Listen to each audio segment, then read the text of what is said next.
Hey there, everybody. It's your man, MG Marcas Grant, and I've got my top 10 fantasy wide receivers for 2022. So let's kick things off at number 10 with Keenan Allen. Now, Allen is sort of like reruns of The Office. You've seen him over and over, but you know what? They're still pretty good. Similarly, the veteran is as steady as they come.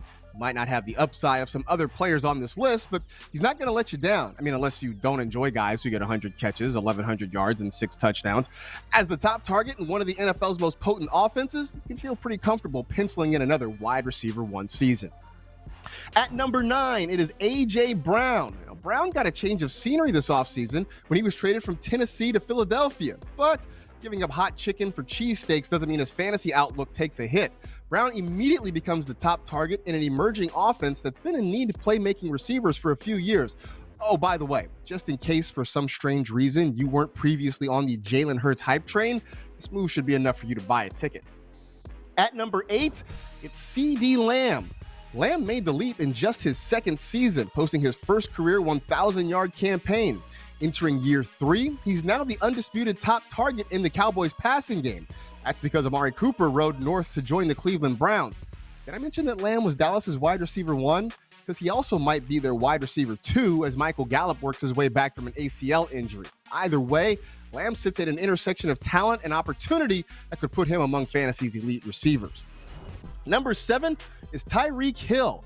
Once upon a time, last year, Hill was a consensus top 3 fantasy wideout, but that was when he was catching passes from Patrick Mahomes in the Chiefs offense. Now the cheetah prowls Miami, and to put it bluntly, Tua Tagovailoa is no Patrick Mahomes. But with the investment the Dolphins made in Hill, look for him to see plenty of targets. That, combined with his blazing speed, figures to keep him in the mix as a top 10 fantasy receiver. Number 6 is Deebo Samuel. Now, Deebo might not have been happy with his role last season, but fantasy managers certainly were. The Niners' star blended receiving and rushing ability in a way we'd never seen before at the position. Considering Samuel's frustration with his usage, it's unlikely we'll get that again in 2022. But even without running the ball, Deebo's projected receiving numbers alone were good enough to keep him among the ranks of wide receiver ones. Even with an expected change at quarterback this year, Samuel will still feature prominently in San Francisco's attack. Number 5 is Stefon Diggs. A lot of people last year wondered what was wrong with Diggs because he only had 1,200 receiving yards. The answer was nothing at all. Veteran's targets held steady from his huge 2020 season, and he posted his first double-digit touchdown campaign of his career. The Bills' offense is led by the current king of fantasy quarterbacks, and even with new emerging targets in the passing game, Diggs is still at the top of the pecking order. Expect him to be off the board by the middle of the second round in most drafts. Number 4 is Jamar Chase. Now, I'm old enough to remember when fantasy Twitter freaked out because Chase dropped a few passes last preseason. Fast forward a few months, and he was establishing himself as the top rookie wideout in fantasy and making a place among the best young pass catchers in the league. His instant rapport with former college teammate Joe Burrow means he should see the majority of the targets in an exciting pass attack.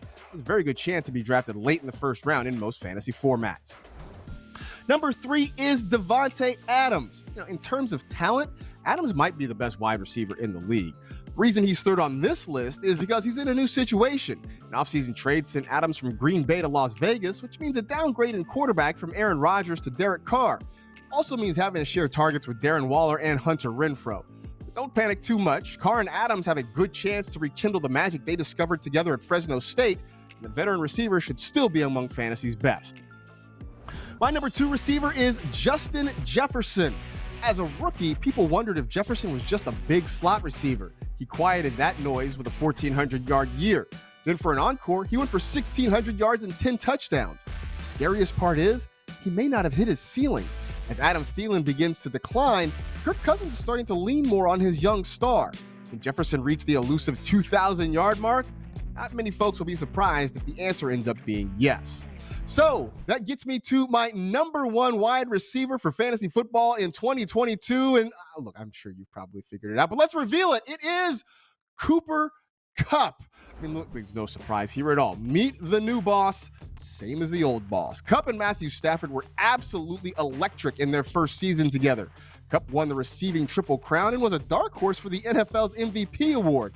While he didn't get that, he did run away with the fantasy scoring title, besting Josh Allen by nearly 37 points. This year, Allen Robinson joins the fold in place of the departed Robert Woods, but the song remains the same. Kupp should see north of 150 targets and is back in the mix to finish the year as the top receiver in fantasy football.